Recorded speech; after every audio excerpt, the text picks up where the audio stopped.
Perhaps because of the nature of this poem, it seemed to me that I was in close and unwelcome contact with the heavens yesterday. Every time I began recording, the rain came down aggressively on the polycarbonate roof attached to my living room. I hope the noise is not as obtrusive and ruinous as it was obviously intended to be. Today's poem is Church-Going by Philip Larkin. We strolling chums rarely miss a chance to visit churches on our walks, and for my part experience them with much the same regard for their ideological foundations as does Larkin. I too leave my sticks and hat in the porch, with much the same perfunctory reverence as Larkin removes his cycle clips. Our respected doffing is not addressed to extraterrestrials, however, but to the works of long-dead humans. I fear we will always have the dubious people Larkin mentions, taking children to places at night to touch certain stones, or swallowing hydroxychloroquine with a dash of disinfectant, or metamorphosing from suburban roots to become full-fledged macrobiotic druids, with none of the picturesque bloodletting by sharpened sickle. In his utopia, News from Nowhere, William Morris provides one answer to Larkin's speculation about where the church-going is going, and touches on our current phase of iconoclasm.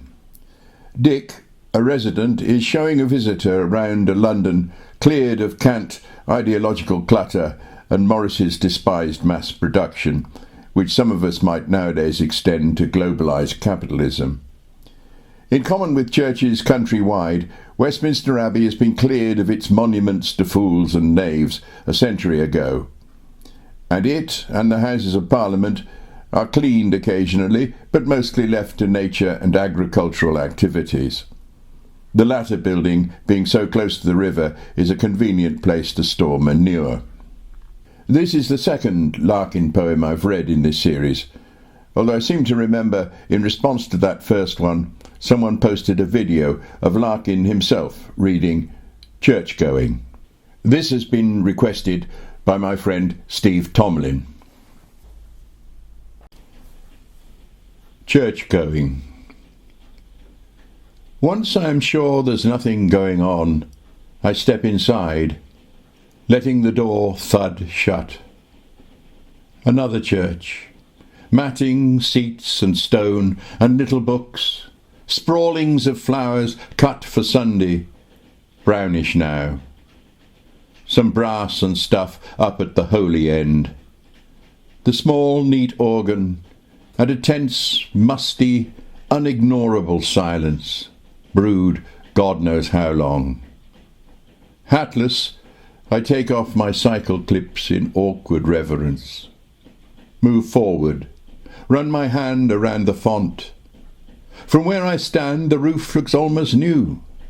Cleaned or restored? Someone would know. I don't. Mounting the lectern, I peruse a few hectoring large-scale verses, and pronounce, "Here endeth," much more loudly than I'd meant.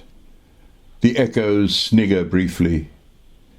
Back at the door I sign the book, donate an Irish sixpence, reflect the place was not worth stopping for. Yet, stop I did. In fact, I often do, and always end much at a loss like this, wondering what to look for. Wondering, too, when churches fall completely out of use, what we shall turn them into.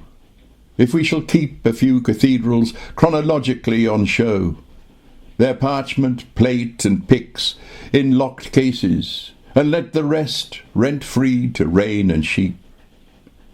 Shall we avoid them as unlucky places? Or after dark will dubious women come to make their children touch a particular stone, pick simples for a cancer, or on some advised night see walking a dead one? Power of some sort or other will go on, in games, in riddles, seemingly at random. But superstition, like belief, must die. And what remains when disbelief is gone? Grass, weedy pavement, brambles, buttress, sky, a shape less recognizable each week, a purpose more obscure. I wonder who will be the last, the very last, to seek this place for what it was.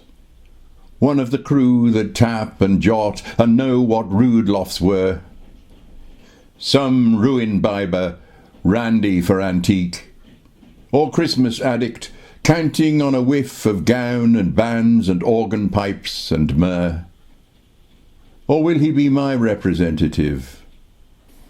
Bored, uninformed, knowing the ghostly silt dispersed, yet tending to this cross of ground through suburb scrub, because it held unspilt so long and equably what since is found only in separation, marriage and birth and death and thoughts of these. For whom was built this special shell?